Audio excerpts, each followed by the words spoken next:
शायद किसी ने भी परमेश्वर के वादे की प्रतीक्षा करते समय दाऊद से अधिक कठिनाइयों का सामना नहीं किया होगा। वह निश्चित रूप से समझता था कि उदास और भयभीत होने का क्या मतलब है, परंतु दाऊद को प्रभु यहोवा के इंतजार का प्रतिफल भी मिला। वह इज़राइल के इतिहास में सबसे महान राजा बन गया।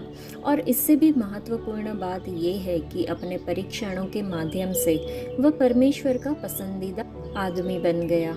दाऊद द्वारा संकट के दिनों में लिखे गए भजन युगों युगों से लाखों लोगों के लिए सांत्वना देने वाले गीत और वादे बने रहे हैं। दाऊद के वंश में मसीहा का जन्म हुआ।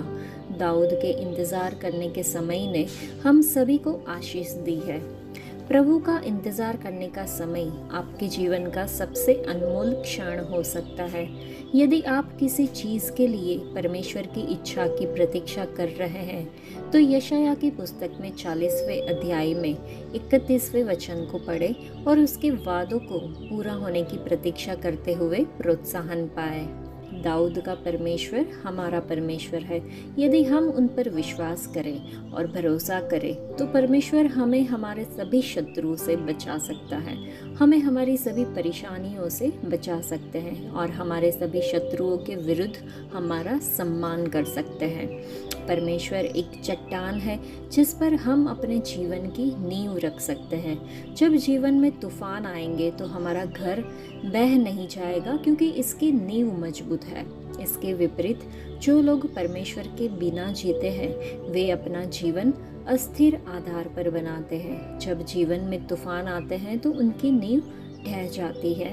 मत्ती रचित सुसमाचार के 7वें अध्याय में 24वें वचन से जब हम पढ़े तो लिखा है, इसलिए जो कोई मेरी ये बातें सुनकर उन्हें मानता है वह उस बुद्धिमान मनुष्य के समान ठहरेगा जिसने अपना घर चट्टान पर बनाया और मेघ बरसा और बाढ़ें आई और आंधियां चली और उस पर टक्करें लगी तो भी वह नहीं गिरा क्योंकि उसकी नींव चट्टान पर डली गई थी।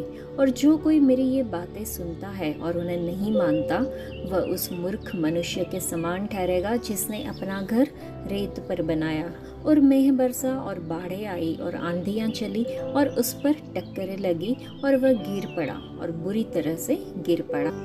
हमें सोचना होगा कि हमने अपने जीवन का निर्माण किस प्रकार की नींव पर किया है।